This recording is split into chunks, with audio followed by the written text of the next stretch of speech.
Mas diz assim a palavra do Senhor, Ruth, capítulo 3, a partir do verso 1.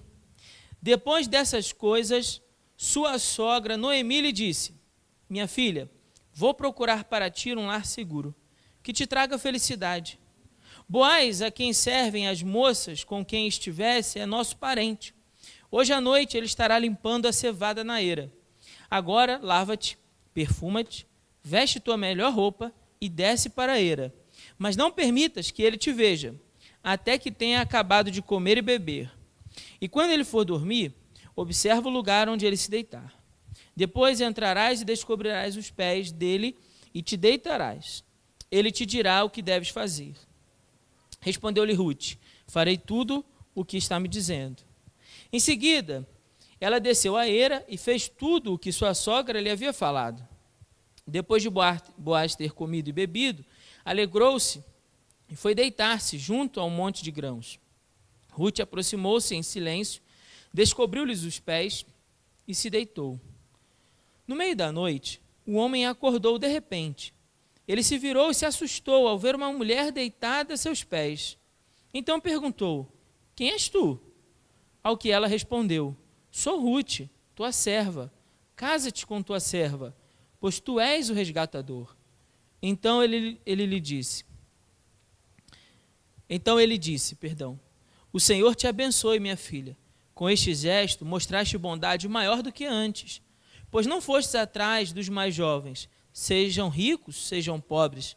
Agora não temas, minha filha, pois te farei tudo quanto me pedires.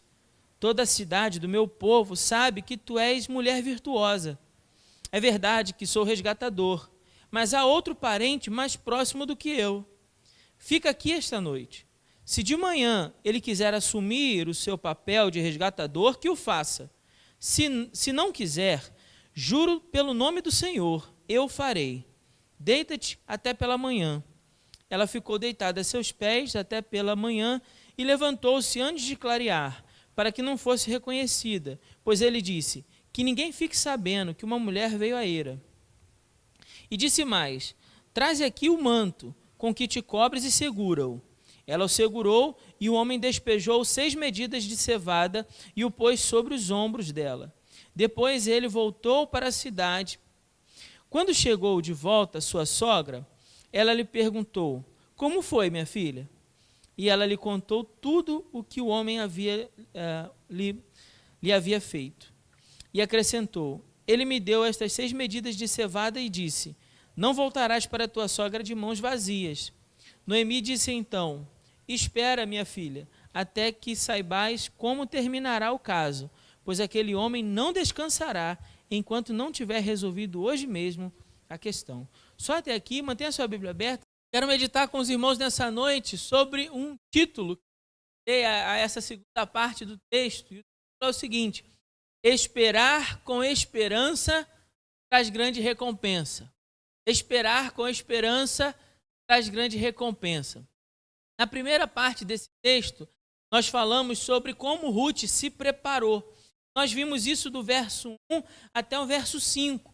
Quando ali Noemi tem uma ideia, ela elabora, uma certa estratégia de preparação. Noemi, uma mulher mais velha, mais experiente, então ela vai orientar Ruth a como se preparar para esse encontro com Boaz. Sendo que nesse encontro ela vai pedir para que Boaz seja o seu resgatador. Fica tranquilo, se você não vê nas outras mensagens, eu vou explicar isso mais à frente. Mas basicamente o resgatador seria um marido. Seria a ideia dela se casar com ele. Então, já que ela vai se preparar para um possível noivo, como é que ela faz? E aí o texto diz no início, no verso 3, a Noemi fala assim para Ruth: agora lava-te, ou seja, toma um banho, se limpa, perfuma-te, ou talvez na sua tradução aí, na sua Bíblia esteja a palavra unja-te. E a ideia é a mesma, desse perfume. No passado eles usavam o óleo com as essências aromáticas, então era uma espécie de óleo para ungir, e no caso servia como um perfume, deixava aí um cheiro melhor. Então ela fala: toma um banho, coloca um bom perfume e muda de roupa, coloca vestes limpas. Ou seja, se prepara para você ir encontrar o seu noivo.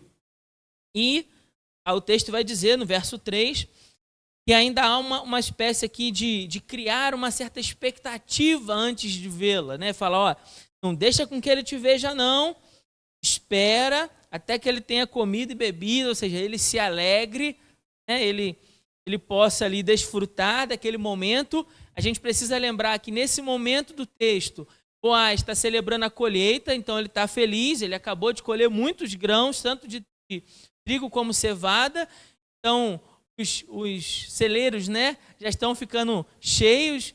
Um momento sempre especial para Israel, uma civilização naquele período da história predominantemente agrícola.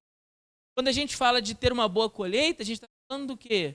Poxa, Deus nos abençoou, Deus nos agradou, Deus nos visitou, né? O trabalho todo que a gente teve, olha, foi bem sucedido, deu resultado. Então tiveram muitos frutos, né? Isso significa comida no estômago, né? Também um pouco de tranquilidade de poder vender esses grãos excedentes e com isso ter recurso financeiro. Então é sempre um momento de muita alegria. Quando chega o final ali, todo aquele trabalho ao longo de meses de preparação e para poder ter o grão. E aí, então, Noemi, ela é inteligente, ela fala, ó, espera e depois você se apresenta. Depois, então, você vai se apresentar a ele. Quando você for lá e ele deitar, você vai se deitar aos pés dele. Essa ideia de deitar aos pés, a gente precisa fazer uma observação aqui importante. Porque para a nossa civilização, né, para o nosso tempo, século XXI, pós-moderno, a ideia parece de subserviência, uma mulher aos pés do homem. Mas não é essa a ideia. A ideia aqui é de que ela está sujeitando-se, sim, ao seu possível marido, mas como respeito. E também tem um outro detalhe aqui. O fato dela se colocar aos pés e ela vai levantar, ela vai descobrir os pés, ela está mandando uma mensagem para ele, mas eu vou explicar isso mais à frente. Ela está mandando uma mensagem para ele. E a mensagem é de um cumprimento de lei, para que ele possa cumprir uma lei em Israel. Então não há aqui uma conotação sexual. Ela foi lá para a expressão, mas dar um golpe, né, em cima de Boaz. Não é essa a ideia. Não é essa a ideia. Na verdade, ela vai lá para fazer um pedido e faz toda uma preparação para que esse pedido seja atendido. Esse pedido sugere o cumprimento da lei de Deus.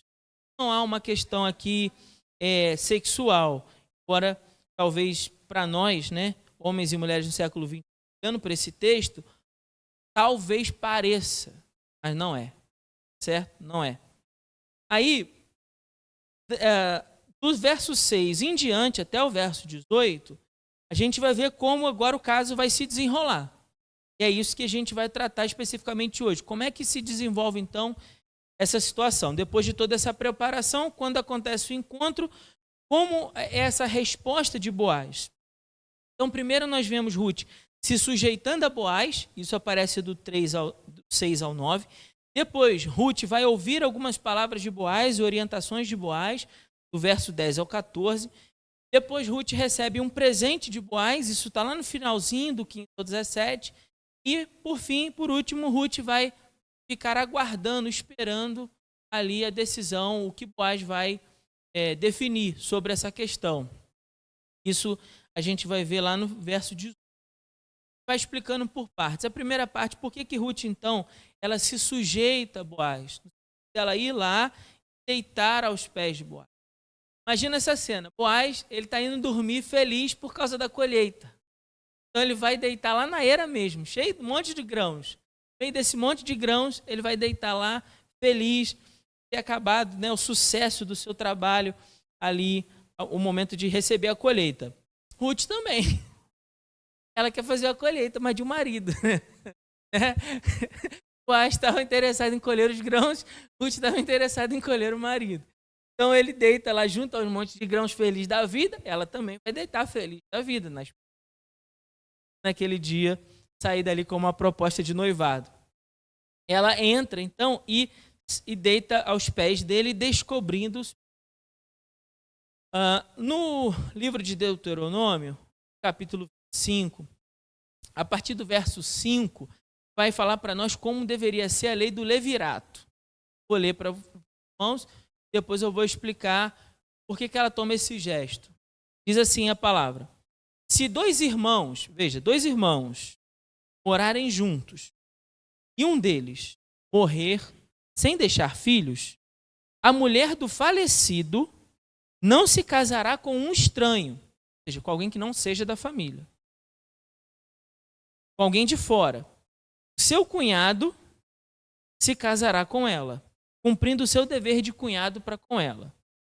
Então vamos imaginar um caso hipotético. Tem lá o Marcos e o Augusto. O Marcos é o irmão mais velho e ele é casado. O Augusto não é casado e é mais novo. E por alguma razão, doença, guerra, conflito, acidente, por alguma razão Marcos morre, vem a falecer. A viúva do Marcos não deveria casar com qualquer pessoa. Pela lei do levirato, ela deveria casar com Augusto, o mais novo do Marcos. Dessa maneira, quando Augusto casasse com ela, tivesse filhos com ela, seus filhos dariam continuidade à família do Marcos que faleceu. Dessa maneira, o nome do Marcos não se perderia em Israel. Certo? Deu para entender ou não? Ou atrapalhou? Claro. Então, na lei do levirato, o parente mais próximo casa com a viúva do falecido. E por que ele faz isso? Para garantir a continuidade da família. Lembra que o filho mais velho tem o direito de primogenitura e ele dá continuidade ao nome da família. Para que o nome da família não se perca, o mais novo casa com ela. É isso. O primogênito, verso 6, que ela lhe der, perpetuará o nome do irmão falecido, para que o nome dele não se apague em Israel. Mas se o homem não quiser se casar com a cunhada, esta irá à porta da cidade, aos anciãos, e dirá: o meu cunhado se recusa a perpetuar o nome do seu irmão em Israel. Não quer cumprir o dever de cunhado para comigo. Ou seja, a mulher então teria o direito de intimar o homem a casar com ela. Você não vai casar comigo, você tem a obrigação de cumprir o seu dever. E aí, verso 8 diz: então os anciãos da cidade o chamarão e falarão com ele.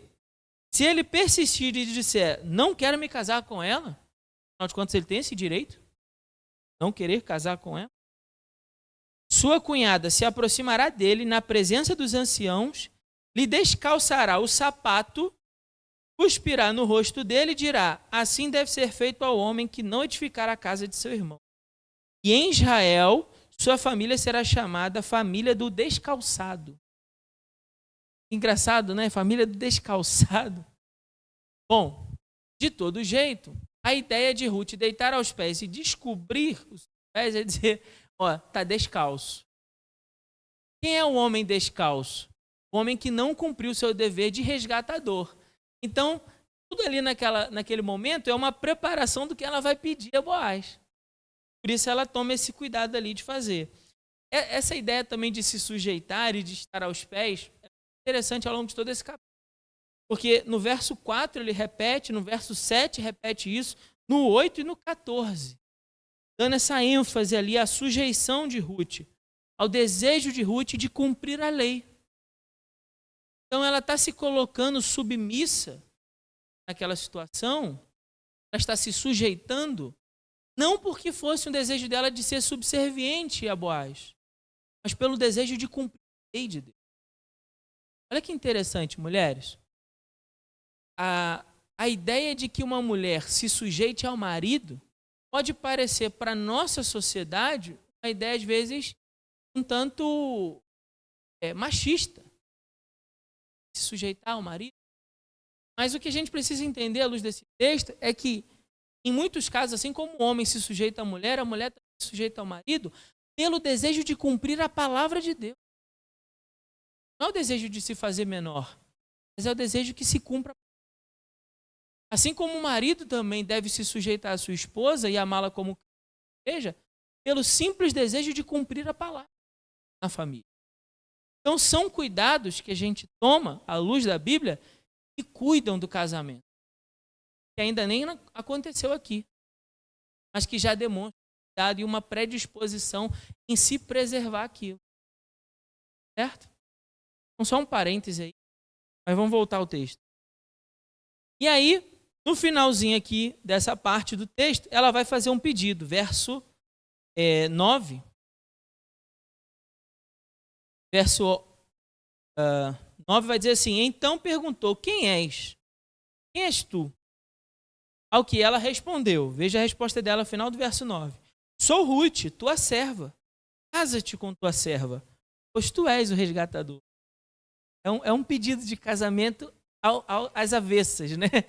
Ao invés de ser o homem ali pedindo a mulher em casamento, né? É quase que ela ajoelhando, pedindo a ele em casamento. Mas a cena é bonita, né? A cena é muito bonita. De ela estar ali também disposta a casar. Agora, por que esse pedido de casamento é invertido aqui? Eu estou brincando, mas tem um propósito, tá? Eu estou brincando assim, que é um pedido de casamento invertido, mas por que ele sai desse jeito? Por que Boaz, então, já que visivelmente ele estava encantado, digamos assim, por ela, né? Ele estava enamorado por ela, por que ele não foi, então, em busca dela e pediu ela em casamento? Por que precisou chegar a Ruth, né? Como eu aprendi há um tempo atrás com um irmão aqui, um outro pastor aqui já de Minas há muitos anos, né? Ele usou um ditado que eu achei muito engraçado, mas mais ou menos se aplica aqui. Ele diz assim: às vezes é necessário bater na cangalha para o burro entender. As velhas aí, né? É mais ou menos isso que ela fez. Ela bateu na cangalha para ele tomar uma decisão. Ó, irmão, você não vai casar, não? Como é que é? Vamos tomar uma posição aí. Mas o texto explica para nós por que ele não tinha tomado uma posição antes. Embora ele demonstrou várias vezes que tinha um interesse por ela, mas por que ele não agiu, né? Boaz é um cavalheiro, Boaz é respeitador. Veja que no verso 10, ele diz assim, ó, então como é que ele responde? Ele vai falar: o Senhor te abençoe, minha filha. Com este gesto mostraste bondade maior do que antes. Vou isso depois. Mas preste atenção agora no que ele fala. Ó. Pois não foste atrás dos mais jovens, sejam ricos, sejam pobres. Com esse finalzinho aqui da fala dele, a gente já tem um primeiro elemento do porquê que ele não foi até ela. Ele se considera velho demais para Ruth. Tá certo? Ele se considera velho demais. Então ele acha que se ela for buscar um marido, provavelmente ela iria atrás de alguém mais jovem. Fosse rico ou fosse pobre, mas que fosse mais jovem. Então, por isso, talvez ele não tenha se colocado nessa condição de pedir ela, né, em casamento. O segundo motivo, ele coloca no verso 12. Acompanhe aí, por favor, na sua Bíblia. No verso 12 vai dizer assim: é verdade que sou o resgatador, mas há outro parente mais próximo do que eu. Há um outro mais próximo. E aí, pela lei, o resgatador deveria ser o parente mais próximo. Se tem outro mais próximo, esse outro está na vez. Lembra que eu expliquei? Há duas mensagens atrás sobre esse texto, eu expliquei sobre como deve ser o resgatador. E aí tem 3 situações que são importantes, que precisa ter para ser o resgatador. A primeira delas é que ele precisa ter o direito de ser o resgatador. Então, quando é que uma pessoa vai ser o resgatador? Se ela tiver o direito. Esse direito é dado sanguíneo. Ele precisa ser da família. Ele precisa ser um parente mais próximo. Se tem um parente mais próximo de Elimeleque, esse parente tem por direito mais do que Boaz de ser o resgatador. Certo? Então, primeiro precisa ter o direito. Segundo, ele precisa ter o poder para ser o resgatador. Porque o resgatador, ele assume a dívida que aquela família tinha. Quando aquela família entrega as propriedades, por causa da dificuldade financeira, o resgatador teria que ter dinheiro para recomprar a propriedade. Então, ele precisa ter condição financeira para ser o resgatador. E terceiro, ele precisa ter o desejo de ser o resgatador. Porque ele pode ter o direito, ter o poder, ou seja, ter os recursos, mas não querer ser o resgatador. Pode, né? Ele tem esse direito. Então precisa ter o desejo também. No caso de Boaz, o desejo tinha ficado claro para nós desde o capítulo 2. Né? Agora aqui ele mostra para nós que o direito tinha um na frente. Então por isso ele não se posicionou. A ideia que o texto dá para nós é que Boaz estivesse aguardando aquele outro parente que é mais próximo tomar uma posição. E a partir daí ele fazer alguma coisa ou não. Ele fazia alguma coisa ou não. Agora, na segunda parte do texto, então a partir do verso 10, que é essa resposta, é muito importante a gente notar o quanto ele fala palavras tão agradáveis a Ruth. Esse diálogo é muito bonito, porque ele começa dizendo: o Senhor te abençoe, minha filha. Abençoando ela. Abençoando ela. Eu vou desenvolver um pouco mais essa ideia, mas olha só. Ele diz assim, ó, com esse gesto, você mostrou bondade maior do que antes. Qual foi a bondade que ela mostrou? Agora ele está falando. Antes, a bondade de Ruth foi demonstrada quando ela sai de casa para colher espigas de quem deixasse no campo para poder levar e poder sobreviver ela e a sua sogra. Então, qual foi a bondade que ela demonstrou antes? A bondade de tomar iniciativa, saiu de casa, foi pedir para alguém que ela pudesse colher a espiga que sobrasse pelo campo para levar para casa para elas terem o que comer. Então, com isso, ela mostrou bondade para Noemi, carinho, cuidado, zelo pela sogra, preocupação pela sogra, pela sobrevivência das duas. Agora, Boaz chama a atenção dizendo assim, olha, com esse gesto de ter vindo até mim para me pedir em casamento, digamos assim, você mostrou bondade maior. Por que bondade maior? Bondade maior do que ter colhido as espigas, ter trabalhado um dia inteiro para colher espigas para a sogra. Porque agora o gesto de bondade de Ruth, a que Boaz se refere, é um gesto de honra com aquele que faleceu, com Malom, que era o seu esposo.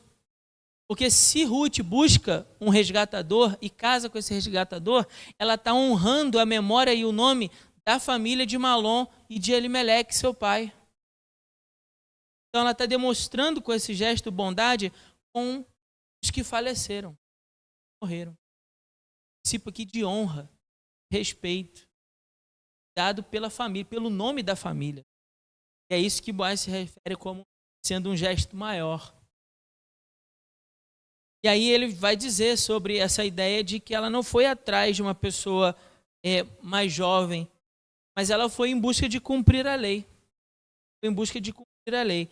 E ele vai dizer, agora não temas, minha filha, não temas, pois te farei tudo quanto me pedires. Palavra de conforto, né? Para ela que estava naquela situação de insegurança, de receio, de medo. Uma palavra de conforto dizendo, ó, fica... A gente vai resolver esse problema. Vai resolver.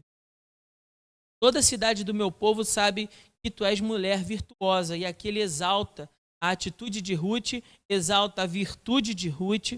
Ele afirma o seu desejo de cumprir a lei, porque no verso 12 e verso 13 ele fala, olha, tem um parente que é mais próximo, mas fica aqui essa noite, que se de manhã ele quiser assumir o papel, que o faça.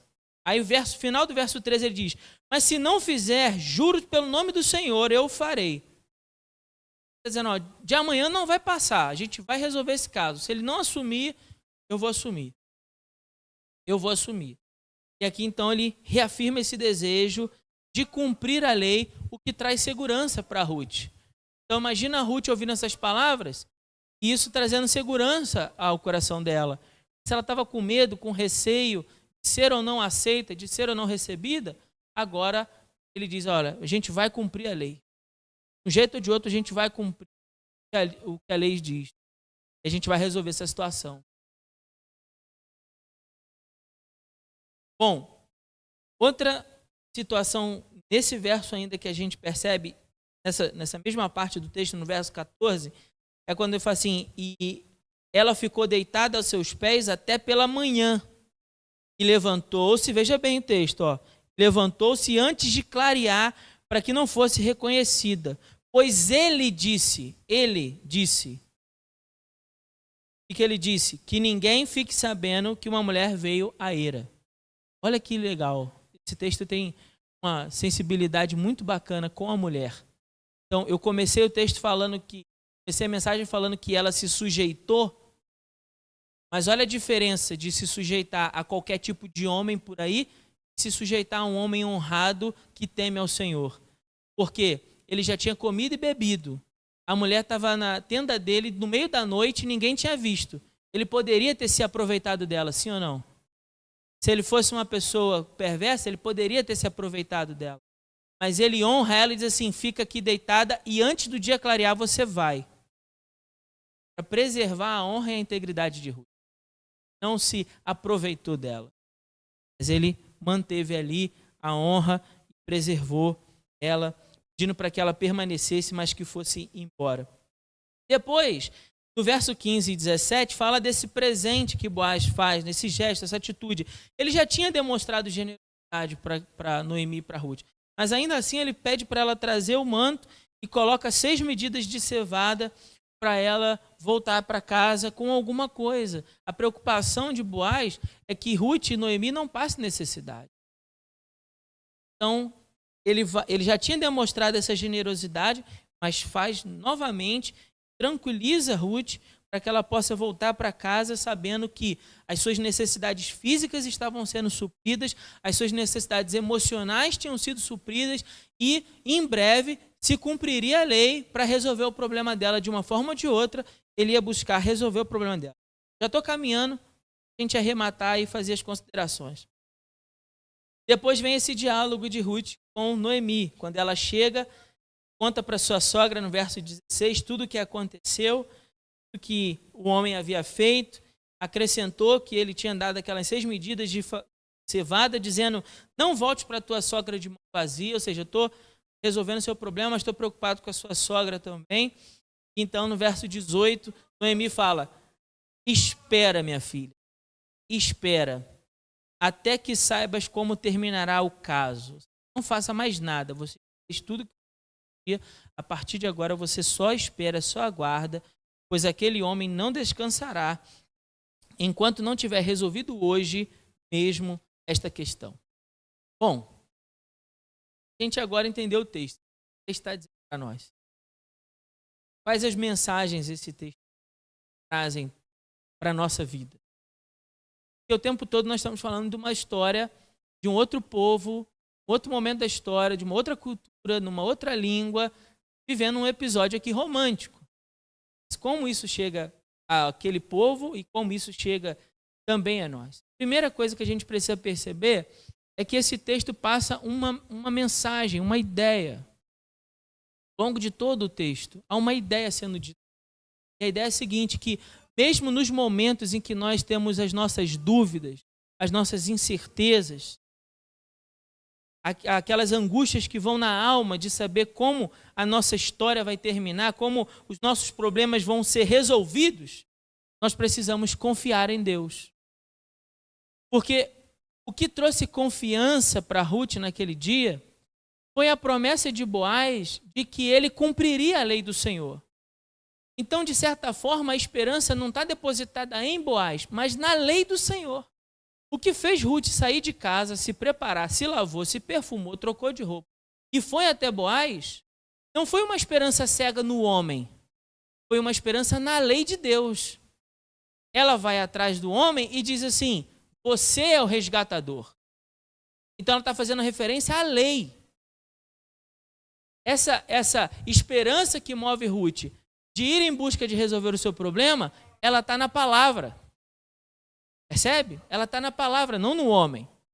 O homem é falho. Mas como a gente tem repetido aqui durante toda essa série, a lei do Senhor é perfeita e restaura a alma. Salmos 19, verso 7. A lei do Senhor é perfeita e restaura a alma. Então ela vai nessa confiança. Então, mesmo no momento em que o nosso coração é tomado de dúvidas, de incertezas, em horas escuras como essa, tanto literalmente falando no meio da noite, né? Como naquela escuridão que a gente vive, às vezes na alma, não saber como a nossa vida vai se desenrolar, como os nossos problemas vão se resolver, como as coisas vão se acertar e você não tem uma resposta. Confie na palavra de Deus. Confie na lei do Senhor. Confie na lei de Deus. A lei do Senhor é perfeita e restaura a alma. E com isso eu quero propor aos irmãos 2 aplicações. Apenas 2 só. Diante de tudo isso. Teriam mais, né, sobre essa relação de homem e mulher, mas não acredito que essa seja a ênfase do texto. Porque isso é só narrar um acontecimento histórico. Mas há 2 coisas que eu acho que servem para nós como lição de vida dentro desse diálogo. A primeira delas é que, assim como Boaz acolheu Ruth, ele acolheu uma viúva pobre, estrangeira, vista como inimiga de Israel, porque esse é o cenário, certo? Ruth é viúva, pobre e estrangeira, e não é qualquer estrangeira, mas ela é moabita, ela é tida como inimiga de Israel, mas Boaz a acolhe com amor, com carinho, com zelo, com respeito, com honra, traz palavras de consolo, traz palavras de acolhimento, traz palavras de encorajamento, de esperança para Ruth. Da mesma maneira, nós precisamos perceber que o Senhor nos acolhe. O Senhor nos acolhe, sendo nós pobres, miseráveis, pecadores, inimigos de Deus, mas ainda assim o Senhor nos acolhe. A todo aquele que busca o Senhor, Deus o acolhe. Com amor, carinho, zelo, palavras de encorajamento, com palavras de esperança, da mesma maneira que Boaz acolheu Ruth. Igualzinho.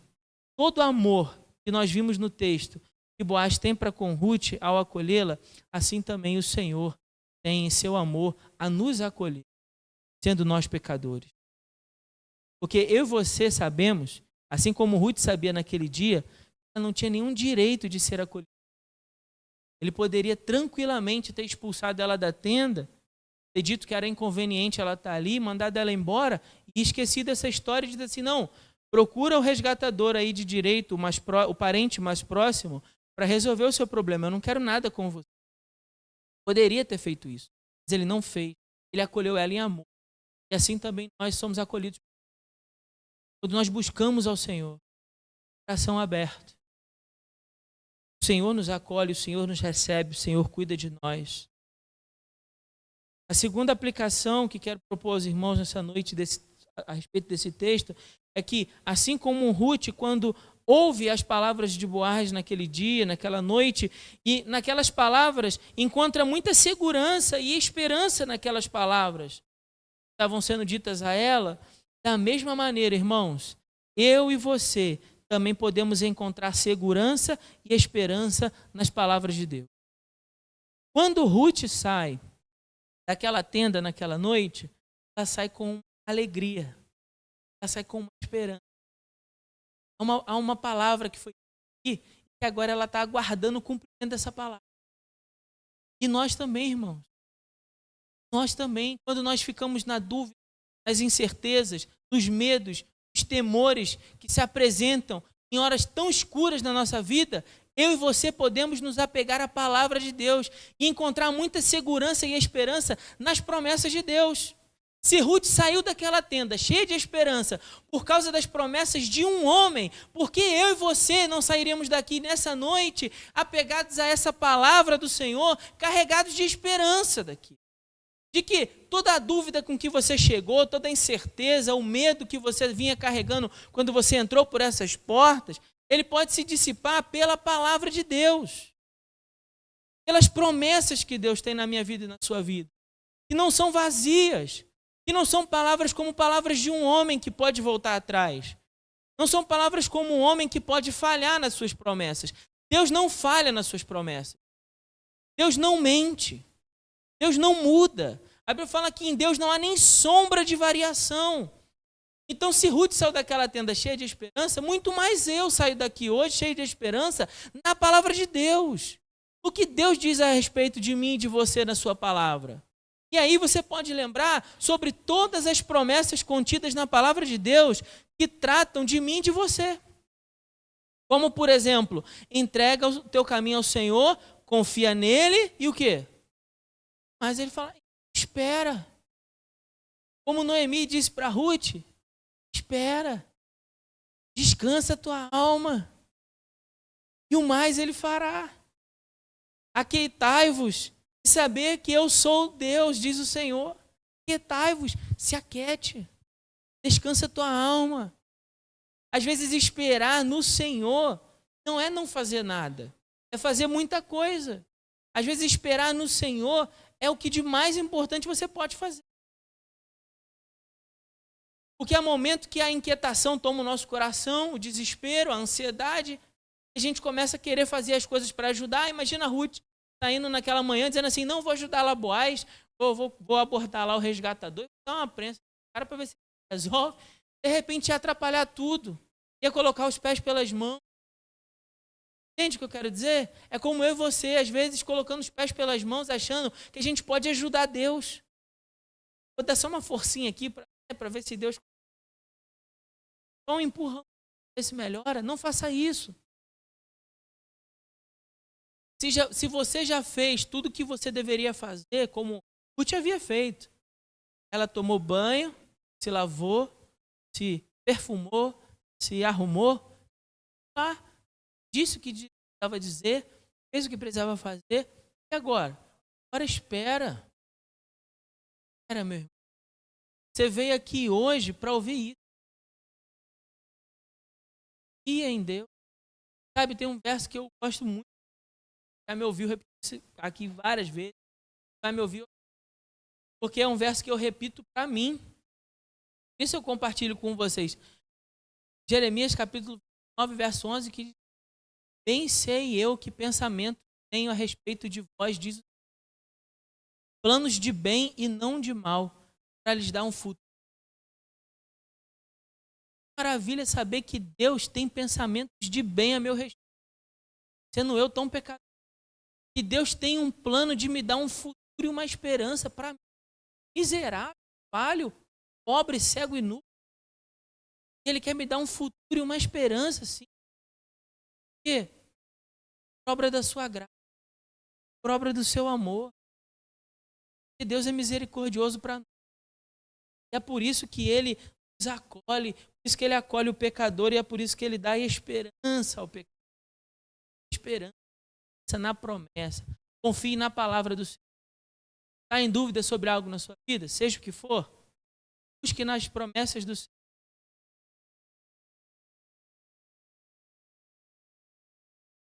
Em Deus para sua casa, seu casamento, seus relacionamentos, sua profissão, seu ambiente lá no seu trabalho. Confie nas promessas do Senhor. Se apegue às promessas. Saia daqui hoje agarrado a essas promessas e diz assim, Senhor, se tiver que esperar, eu vou esperar, mas eu vou esperar com esperança. Porque com quem espera com esperança no Senhor, recebe grande recompensa. É isso aqui. Quem espera com esperança no Senhor, recebe grande. Por fim, eu quero apenas descrever como esse texto, ele retrata a ideia de Jesus para nós. Porque veja, a noiva, que é a igreja, caso esse texto é Ruth, ela se prepara para buscar o... Então ela se limpa, e aqui no caso é a limpeza do pecado, ela se unge, e essa unção representa o Espírito Santo de Deus. Ela troca as roupas, trocar as roupas na Bíblia traz uma ideia, é uma alusão à vida de santidade. Então ela abandona o pecado, ela é ungida pelo Espírito Santo, ela vive em santidade para se encontrar com o noivo. Essa é a igreja. Como é que o noivo faz?